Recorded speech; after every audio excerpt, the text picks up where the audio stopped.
السادسة في المدرسة عن إسرائيل. إنهم ننطقهم لأنهم هم أدونا وهيك. أنا بدي أهزمهم بالحرب، بدي أهزمهم. يعني إنهم بيعلمونا بالمدرسة إنهم إرهابيين إنهم هدول مش منيح وهدول بقتلوا قاعدين بشبابنا. عمليات الدعس، عمليات الطعن. العمليات هاي تحت الدعس والسكاكين هاي إشي بيرفع الراس لفلسطين. إذا بدك بطلع بس الشباب. It's like information I haven't really been exposed to. This is a lot of stuff that I only thought about and considered, but never actually saw it. So it was really an eye-opener. It's a lot to take in. They didn't tell us about that. I gotta be honest, I feel like a moron, an idiot, because I am naive. I live my own little bubble. The world is fine, the world is great, and you see something like that and you're like, holy shit. Having little kids say that, them telling them on TV shows to kill Jewish people, like, why are we allowing this? Like, why is this happening? I think most people are like me, we just don't know what's going on. I have no idea this was going on. And we are in a war right now, and I believe this is a psychological war. And yes, that is very scary, and I think that is why education is so crucial right now. If I was a child there, I would probably believe the same. Yeah, I think it's just sad that no one in power is protecting these kids from an educational perspective. It's really disheartening and disappointing that these kids aren't able to have the childhood that they need to have. I think we really need to wake up and stop being so nice and get really involved and pull the plug.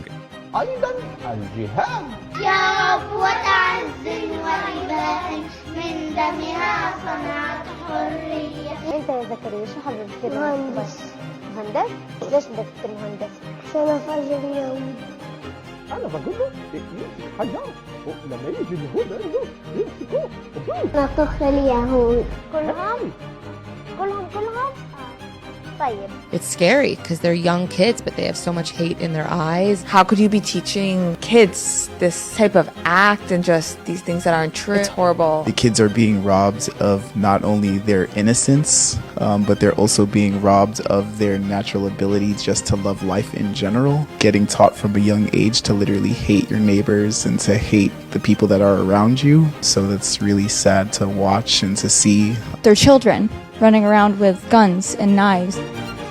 الدار ويقتل كل شيء وانا مش عارف بدنا نتحرر عن الناس الزلط اليهود المجرمين المنتظمين.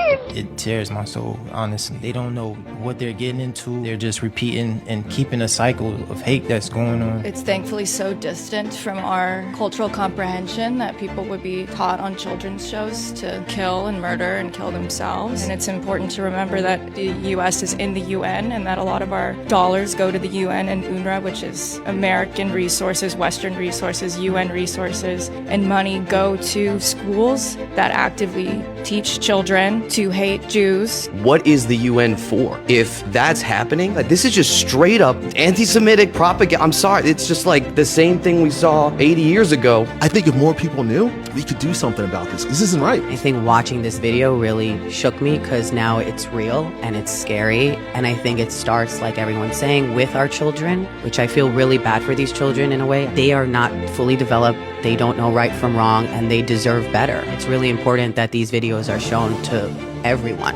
What blows my mind is that anyone can watch this and have any other thoughts. Like if two of your friends were fighting and one of them put an iron dome around his house, built a house of bricks, and waited in the corner for a gun to protect him and his family, and the other dude was building vests and stuff and piloting planes, you'd be like, oh, one's on the attack and one's on the defense. I challenge anyone on the internet, in this room, in this world, to find a video of Israel or Jews with this type of energy. There's no kids programming in Israel to hate anyone. There's young, dumb 20-year-olds who think they know something. And it's the first time in history that, again, other than the Holocaust, that Jews are looking at the world going, hey, we need backup, we need help. Because it is sad to see kids saying this stuff. It's kind of sad that Jewish people have to go through what they're going through.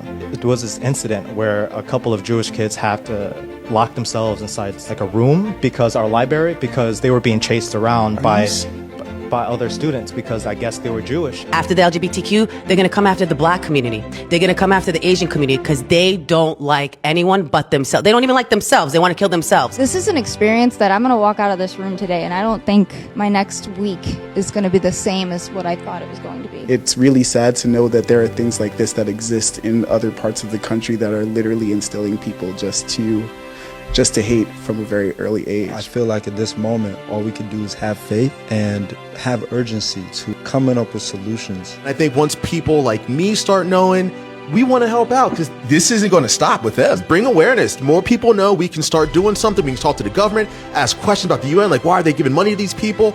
Yeah, I think this is good. I think it's a good start. That type of energy, this type of information, I do think that it will help. We need tolerance. I don't need to agree with my neighbor. That doesn't, just because I don't agree with someone doesn't mean that I have to kill them, shoot them, or dedicate my life to hating them. Tolerance. As an individual, I would want to further my education. I would want to be a better advocate. I might not be able to spark a nuclear change, but enough to really open eyes, open minds, open hearts. Even for you guys, I hope that you continue this for others to experience.